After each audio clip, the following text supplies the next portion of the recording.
নমস্কার বন্ধুরা, দীপাস কিচেনে আপনাদের সবাইকে স্বাগত। আজকে দেখুন আমি একটা চালতা নিয়ে নিয়েছি। এই চালতাটা দিয়ে আমি ডাল করব, তো আপনারা দেখতে থাকুন আমি চালতাটা কিভাবে কেটে নিই। চালতাটা অনেকেই কাটতে পারে না, দেখুন আমি কেটে নিচ্ছি চালতাটা।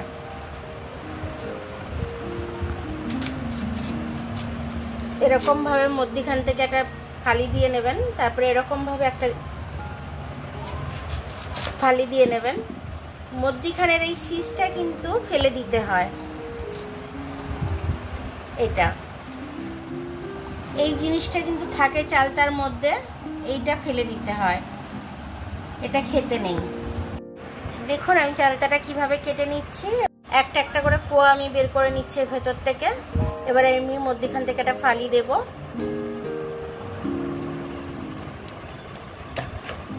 এবার দেখুন আমি ভেতরের আঁশটাকে ছাড়িয়ে নেব।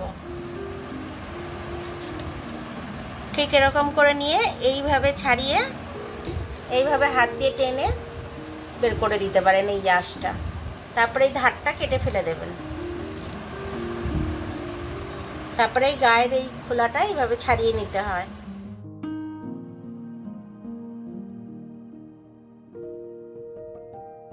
দেখুন চালতাটা আমি এরকম ভাবে ছাড়িয়ে নিয়েছি। এটা যখন ডাল করব তার প্রসেসটাও আমি আপনাদের দেখিয়ে দেবো। সব কটা এবার আমি কেটে নিই, তারপরে আপনাদের দেখাচ্ছি। দেখুন আমি চালতাগুলো এরকম ভাবে কেটে নিলাম, গায়ের খোসাগুলো একদম ছাড়িয়ে দিই। যখন আমি ডালটা বসাবো তখন আমি এগুলোকে থেতো করে নেব, ধুয়ে ভালো করে থেতো করে নেব। এটা 200 মতো ডাল নিয়ে নিয়েছি আমি। এই ডালটা দিয়ে আমি চালতাটা করব। চালতাটা আমি ধুয়ে রেখেছি, আমি চালতাটা এখন থেতো করে নেব।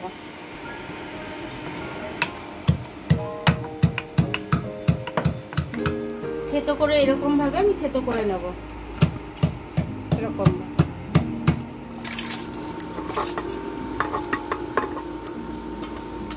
চালতার ডালের মধ্যে আমি লঙ্কাটা দিয়ে দিচ্ছি। চালতাটা আমি থেতো করে অলরেডি এখানে দিয়ে দিয়েছি। হলুদ নুনটাও দিয়ে দিয়েছি একসাথে। যেহেতু আমি থেতো করে দিয়েছি সেহেতু বেশিক্ষণ আমার এটা লাগবে না, 2টো সিটি মারলেই নামিয়ে নেব।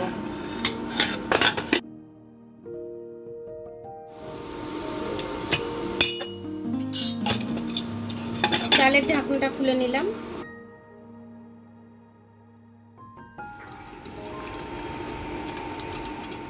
ডালটা চালতাটা সব সেদ্ধ হয়ে গেছে। আমি কিছু কাঁচা লঙ্কা দিয়ে দিয়েছিলাম ঝালের জন্য। এবার আমি এটা সর্ষে দিয়ে সাজিয়ে নেব। আমার কাছে কালো সর্ষেটা নেই, সাদা সর্ষেটা আছে, এটাই দিয়ে দিচ্ছি আমি। আপনারা কালো সর্ষেটা ব্যবহার করবেন। একটু চিনি দিয়ে দিলাম আমি। একটু ফুটতে দিলাম, একটু ফুটে যাক, তারপর নামিয়ে নেব।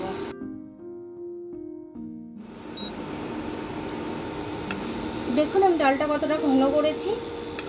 এরকমই চালতা দিয়ে এরকম ঘন করে ডালটা করলে খেতে খুব ভালো লাগে। এটা আমি নামিয়ে নিলাম। দেখুন আমার চালতার ডালটা হয়ে গেল, খুব সুন্দরভাবে হয়েছে, খেতেও খুব টেস্টি হয় এরকম ভাবে করে খেলে।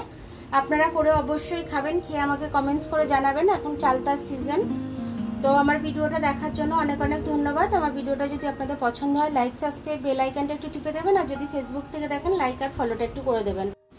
আবার কাল দেখা হবে নতুন রেসিপির সাথে। ততক্ষণ আপনারা ভালো থাকবেন, আমি আসছি।